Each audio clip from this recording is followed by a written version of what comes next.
For today's video, clearly something is a little different. We have a teeny tiny little mic here. I'm laughing because it's so small. It's just this teeny tiny little puffball. I put this cover on it. It normally just has the normal foam cover, but I put this cover on it because the other one just sounded too like breathy. There's too many popping sounds. So I put this on it, but as a result, it just makes it look so cute and fluffy, and I love it. Yeah. So obviously, there's something very different here. I bought this mic, and I'm really hoping that it is recording right now. I can't hear anything,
He even broke a few cups and plates, don't know why.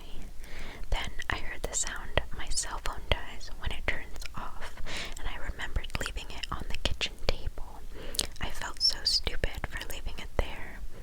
Things continued for a couple of minutes when we heard him trying to open the door to the bathroom. My brother got a hold of a big metal rod we had lying around there. He started kicking the door. "Who's in there?" the man screamed. We said nothing. Another kick, then another. I felt I was about to have an anxiety attack. My chest started to ache. I had chills and was really hot. I tried to remain calm, but it was just too much. After that, he stopped. We heard the door opening, and then silence. We waited for almost 10 minutes before going out of the bathroom. The living room was a total mess. Lots of papers and books on the floor. The cabinets were open, cups and plates on the floor. In our mother's bedroom, the nightstand and closet were open, and everything inside them was all over the place. Upstairs in our room, it was the same thing. In about 5 minutes, the man was able to go through everything we had and left a total mess. After that, my brother called my mom, and she ordered us to go to my aunt's ASAP, so we did. When we got there, I was a little more relaxed. My aunt was waiting for us with ice cream, probably because my mom told her everything, and she wanted to calm us down a bit. We went back home at about 5 o'clock. My mom told her boss she had a home emergency, so she left early. She tidied up the house, cleaned up, and left everything the way it was before so we could be relaxed. I really appreciate her effort and my aunt's to calm us down and do everything so we didn't have to think about it. According to my mom, the police got home after she arrived at 3 o'clock, 4 hours after the incident. She explained everything, but because of lack of evidence, nothing could be done. The man was never caught, and honestly, I don't think they even tried to search for him. The next days, my mom was home with us. Now I tell the story as a funny anecdote.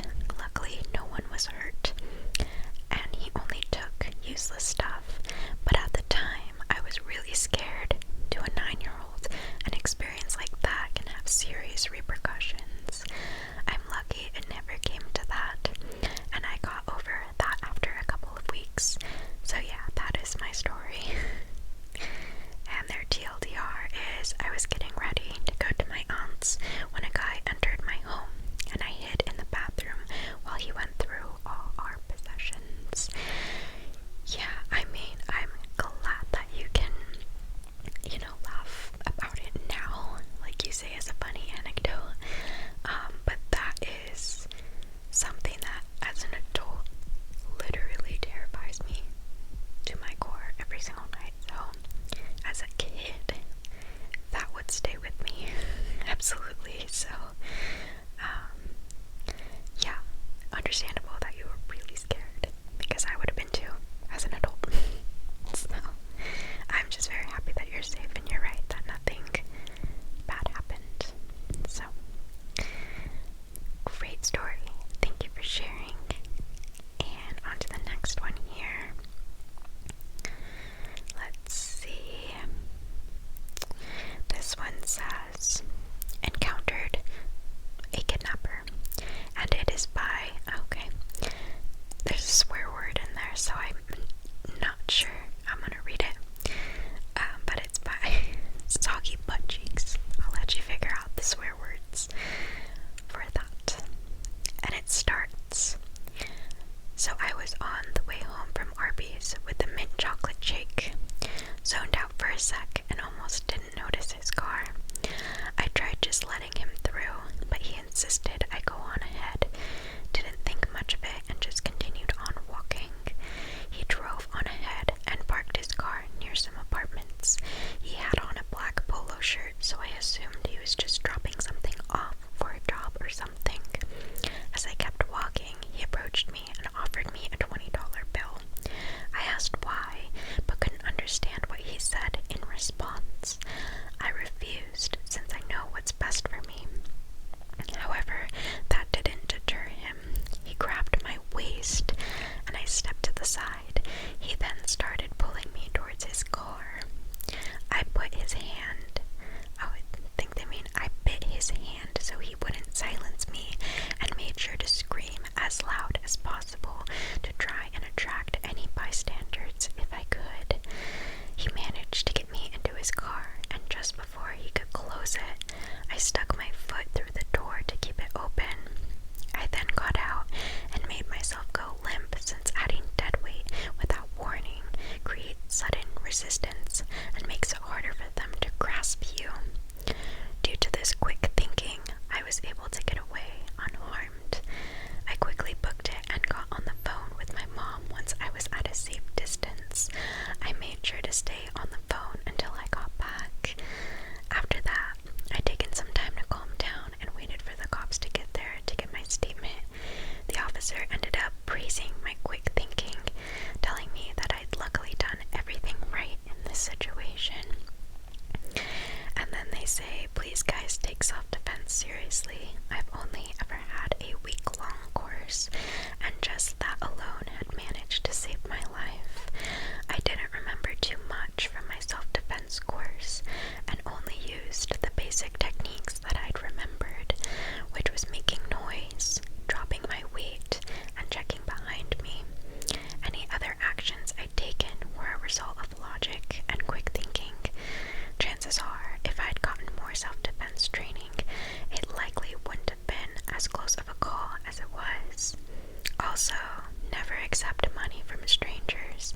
While there are good Samaritans, there's also people who don't have your best interest in mind. If you do think they have good intentions, make sure to double check by asking why they're offering you money. If you don't get a good, legitimate reason, then make sure you refuse. If you refuse and they still persist, then get away immediately. Yes, very, very good advice, and that's partially part of the reason why I wanted to read this one, because just reading that was informative for me as well.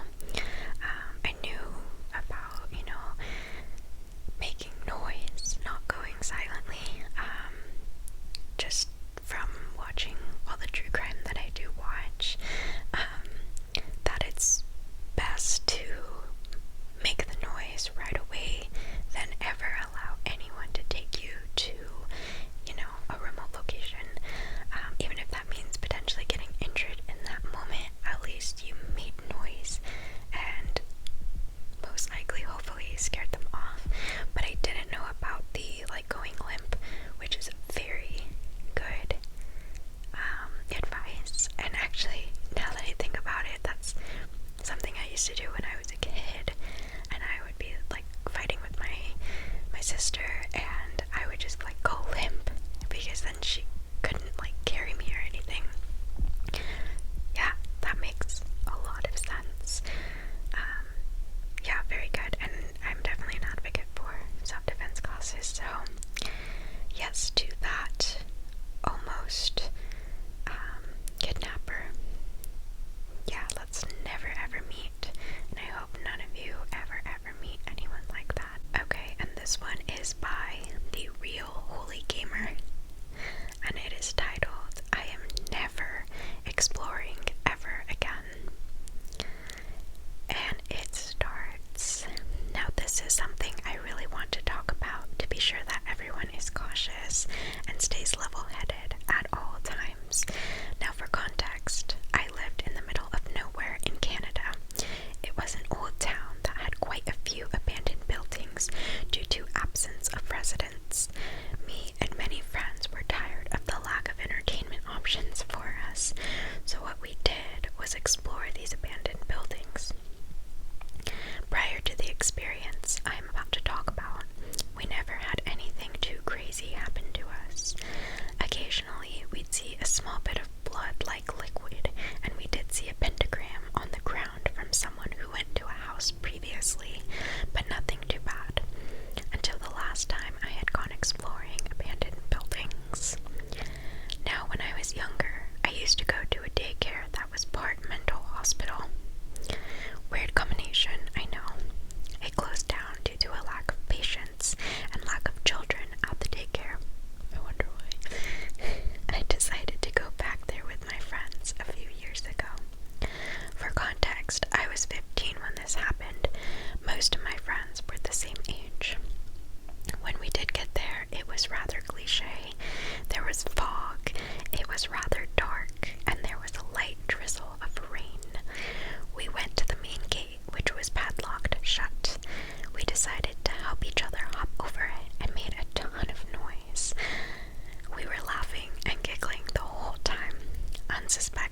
what was to come.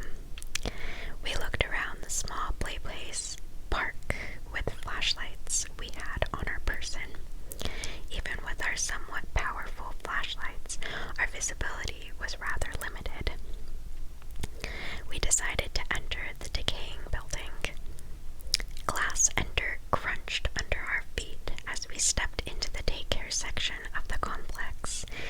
There were still old Legos, wood chips from previous furniture, old torn dolls, and toys strewn about.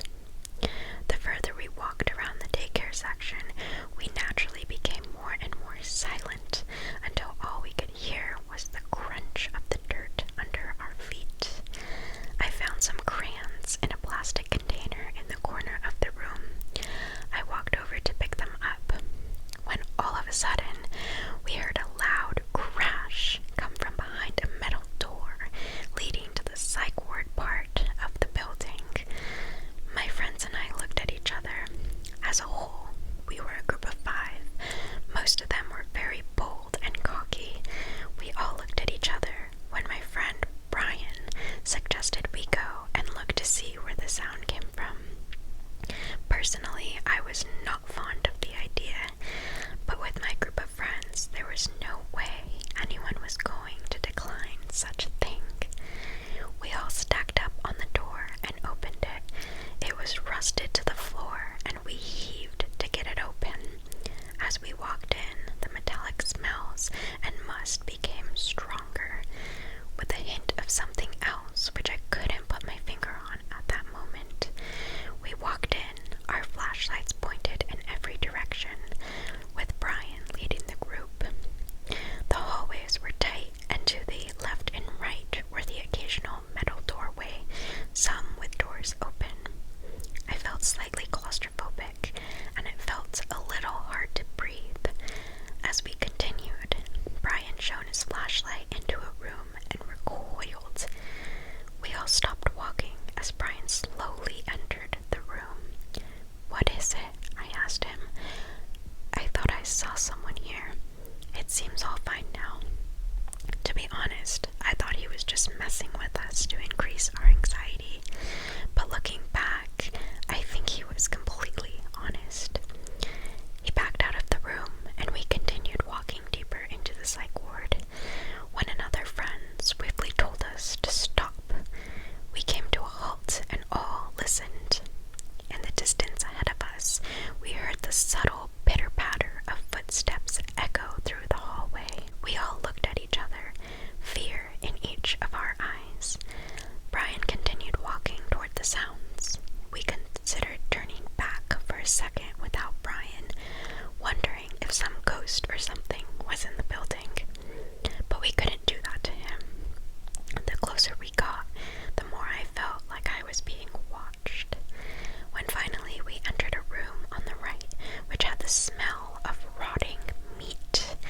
In front of us was a dead deer. Its innards were spilled all over the floor, staining the concrete. A friend of mine had a very weak stomach and vomited all over the floor. That's when we heard whispering from somewhere. Brian shone his flashlight to the corner of the room where a man with short hair was standing with his head down. He wore a bright green t-shirt stained with what I assumed was blood and torn beige pants. He did not have any socks, and his feet seemed damaged. He was twitching sporadically and continued to mumble even after we saw him. We stared at him for a solid 30 seconds before he made his first true movement. He looked up at us with a haunting grin that sent shivers down our spine. "You guys here for the beast?" He said each word with varying inflection and energy. This kicked us over the edge, and we bolted out of that room all the way back to the daycare center. The door was still open, and we decided to try and slam it shut, but the rust and pure weight of the door almost kept it open. It took 3 of us pulling with all of our strength to close it, and just before we did, I could still see the the silhouette of the man watching us, his white teeth being the only other human feature I could see. As we sat behind the metal door, catching our breath for a second, all looking at each other for confirmation that we all saw the same thing. After a little bit of labored breathing from each of us, we heard a light tapping on the door. That's when we decided that it was time to leave. We booked it out of the vicinity completely and ran home. A year after we visited that spot, police went back to do a routine search of the area and found the man. It was stated that this guy used to go to the psych ward before it closed down. He escaped the facility he was transferred to and lived off the wildlife around the complex.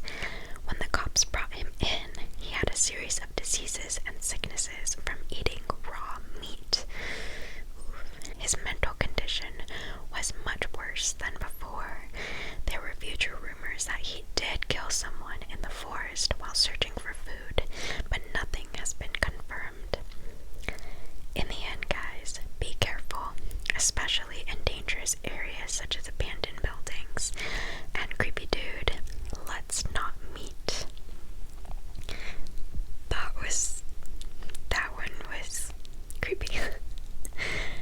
Like I've said before, I'm usually not one to get scared, but the imagery of like experiencing that, it's terrifying. I think that's also really scary because I watch a lot of like abandoned videos also on YouTube. Like if you guys watch videos like that, like I watch like Dan Bell, who does a lot of the abandoned mall videos, and the Proper People, they do a lot of like psych ward videos or abandoned schools. What else do they do that have been really cool? I honestly really like the abandoned schools. Yeah, or like abandoned hotels. Those are always really good. Abandoned theme parks. Those are creepy. Yeah, so like thinking of, that imagery of them walking around and then like encountering something like that, that actually is very, very terrifying. Yeah, wow. Very good story. Thank you for sharing. Okay, on to the next one.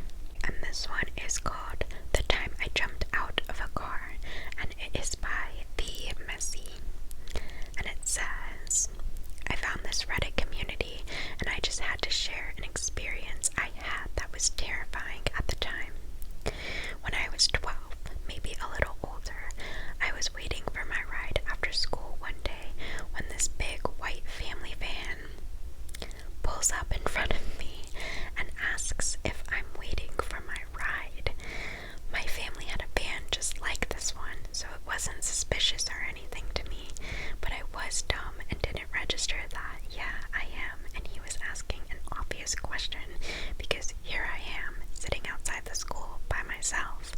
But I answered anyways, and then he asked what my name was, and I hesitated, but he explained that he was looking for someone, so I gave in.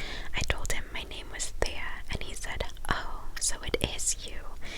Your mom asked me to come pick you up from school.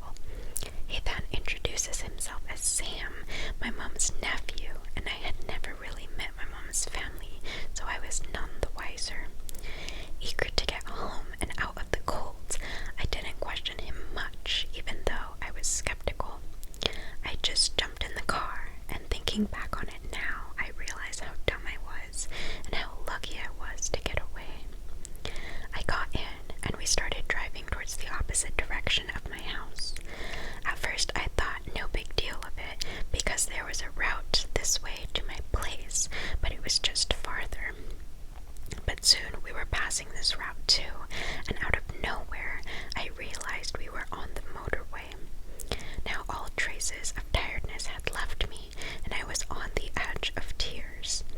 I asked him if he could please take me home, and that if my mom sent him, then he should know I'm not really allowed to go out after school, but he just kept ignoring this point, I was officially bawling my eyes out, and cars that were passing us on the motorway or standing next to us in traffic were starting to stare. Good. At one point, I was crying so much, he slammed his hands on the steering wheel and started mumbling how this would be easier for both of us if I would just shut my mouth now.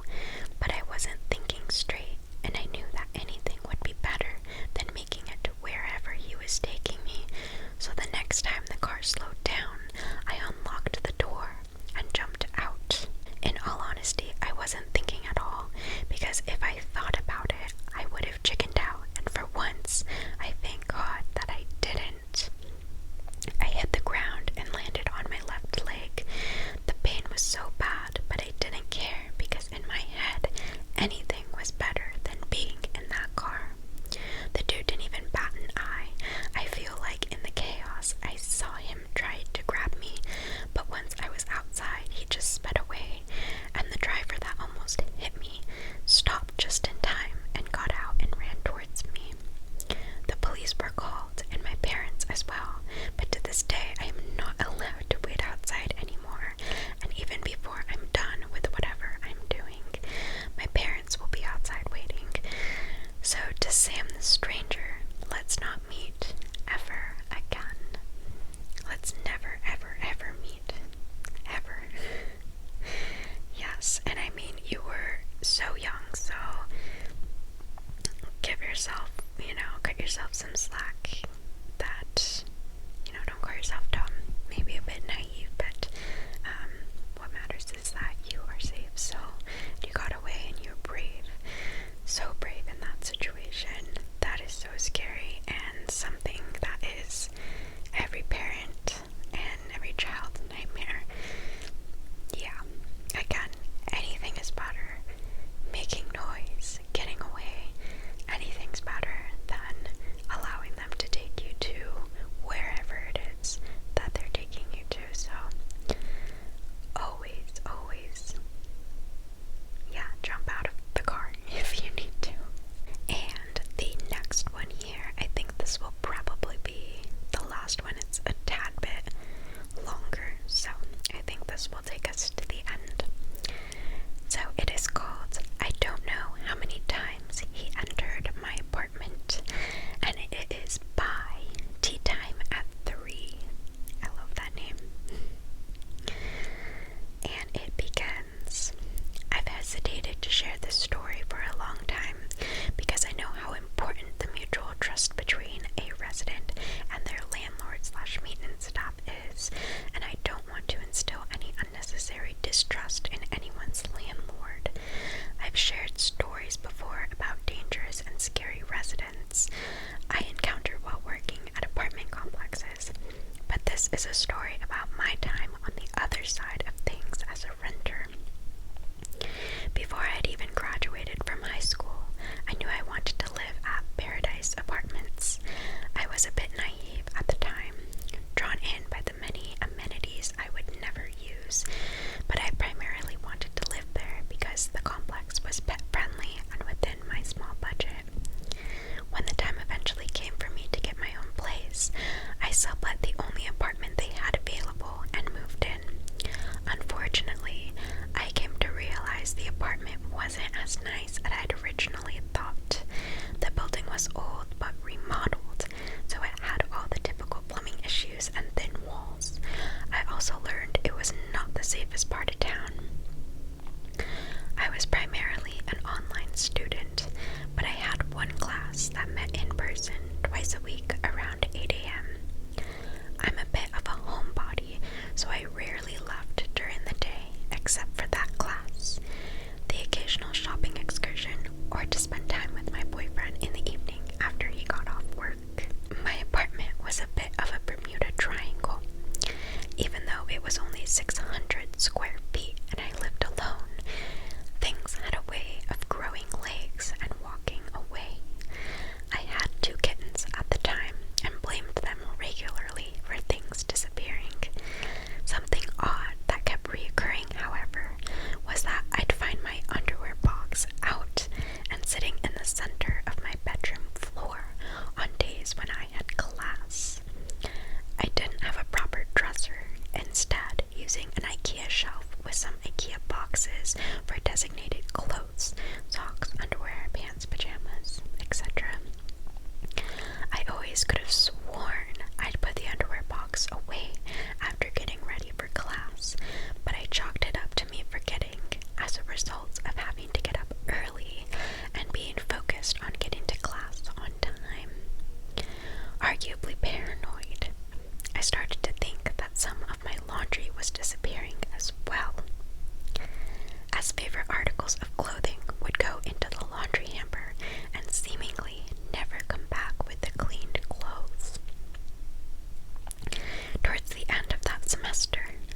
assignment when my boyfriend called to let me know his roommate had accidentally locked him out of their apartment. I had a key to their place, so he asked if I could run over real quick to let him in. Before I left, I made a mental note that I had left literally every light in my apartment on. Because I was living on a pretty tight budget, I normally made a point of turning off all the lights when I left, but my boyfriend only lived about 5 minutes away, so I knew I'd be there and back very quickly. Sure enough, I got back less than 15 minutes later. I immediately sensed something was off, as I could see the lights were off through the blinds. I called my boyfriend and he drove over to meet me. We unlocked the door and went in. All the lights were off in my apartment. Thinking maybe I'd had a power outage, I flipped on the main light and it came on. My boyfriend checked the entire apartment. No one was inside, but someone had gone through and systematically turned off every light at their switch, including my lizard's basking light, the only light I always left on because it was on a timer, and my laptop, which I'd left open on my assignment. But now the computer had been powered down and closed. We called the emergency maintenance number and I explained that someone had been inside my apartment and that they had to have used a key because there was no sign of forced entry. The manager called me back and told me I had to be imagining things. Maybe I had forgotten that I had turned off the lights before I left. I assured him that I wouldn't have turned off the computer or the lizard light. Someone had been in my apartment. I told him I was extremely worried because obviously this person had a key to get in. Either they worked for the complex or maybe it was a previous tenant/guest. I asked if they had changed the locks after the previous tenant moved out, and they assured me they changed the locks after every move out. The manager suggested maybe it was a friend pranking me, someone else I had given a key. The only other people I had given keys to were my boyfriend. His key to my apartment had been locked inside his apartment on the same key ring as his own apartment key, and my mom. She lived 3 hours away. In any case, neither of them would have pranked me in this way. The manager finally agreed to send someone out immediately to change the lock for my peace of mind. I brought up my concern that it was someone on the staff since they would be the only other people with keys. The manager claimed the keys were locked in a special safe that required a personalized code to track who took what keys and when, in an office with a security camera. They changed my locks, but I had my doubts that it would do much good. As far as I was aware, there were only 2 maintenance men that worked at the complex, one nice older man that didn't seem all that skilled, and a younger guy with a scruffy beard that gave me a bad feeling. I suspected he had to be the one that had come in.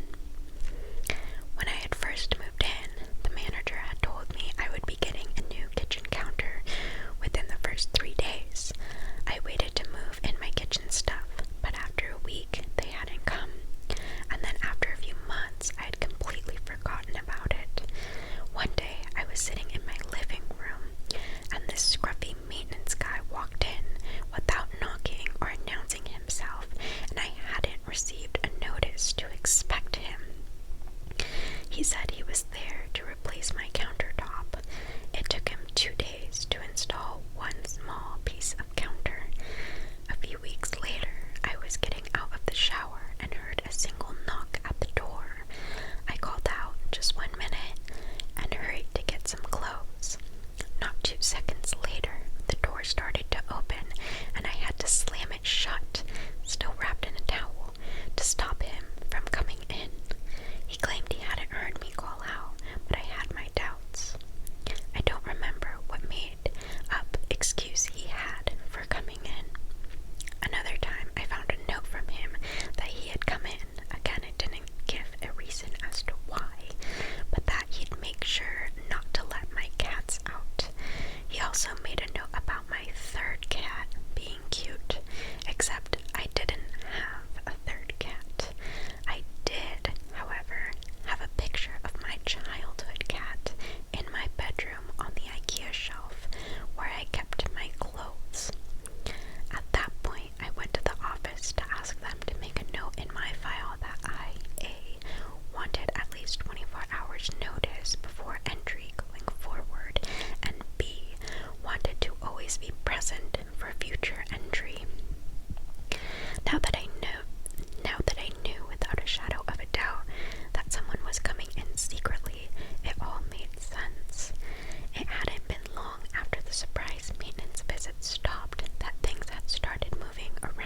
is when an employee from one apartment complex takes a tour at another apartment complex under the guise of wanting an apartment for the purpose of gaining information they might not otherwise easily give up.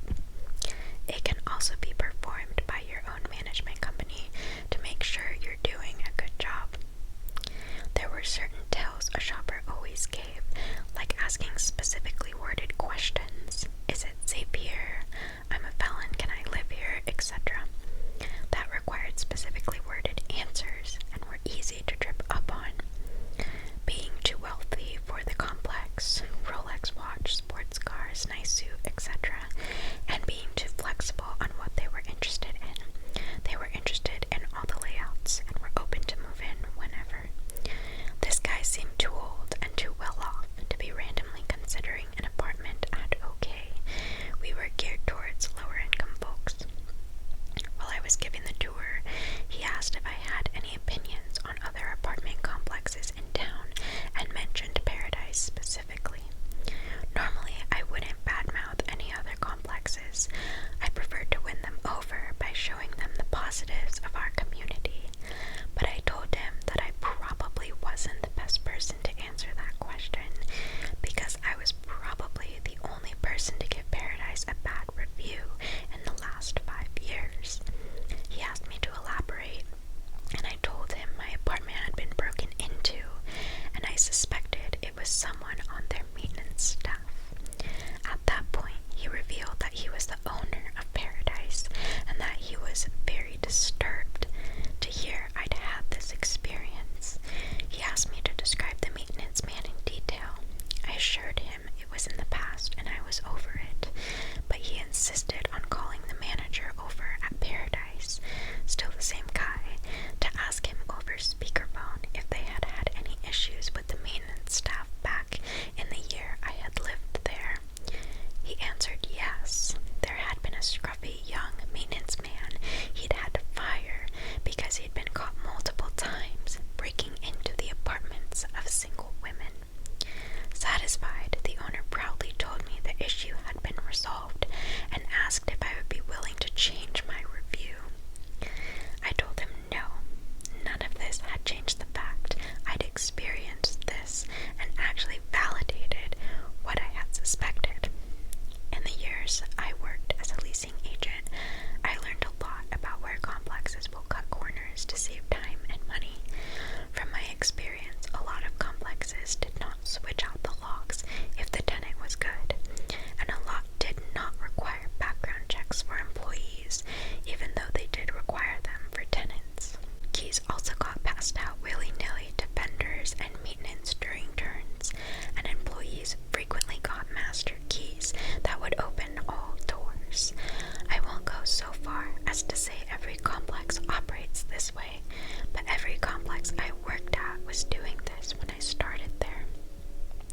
Because of my own experiences, once I began managing a complex, I enforced strict rules about changing the locks, tracking keys, posting proper notices, and requiring background checks for all employees and tenants. At least here in Florida, with Maya's law going into effect this year, background checks for employees and security measures for keys are required for all complexes. Even still, if you're renting an apartment, stay diligent. If you have reason to believe someone is coming into your home, document it and let the staff /police /family /friends know. You never know who might have a key to your apartment. That is so creepy. Thought of someone just coming in when you're gone, or like even worse, like when you're there, like sleeping. That's terrible. And the fact that nobody believed you or just kind of brushed it off, that is so frustrating. That is so frustrating.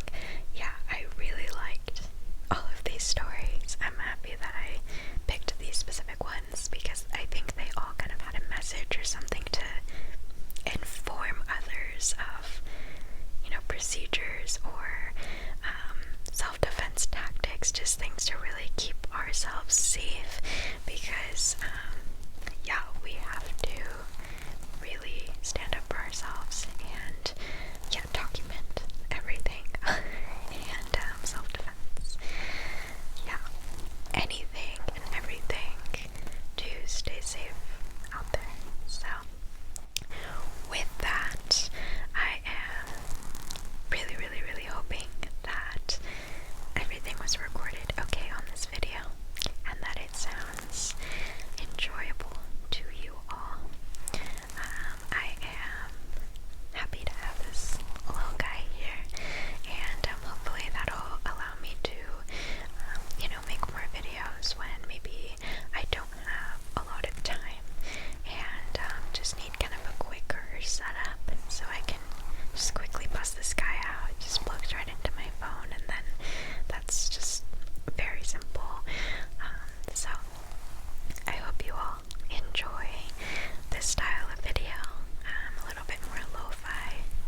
YouTube is not my job, it is just a hobby, so I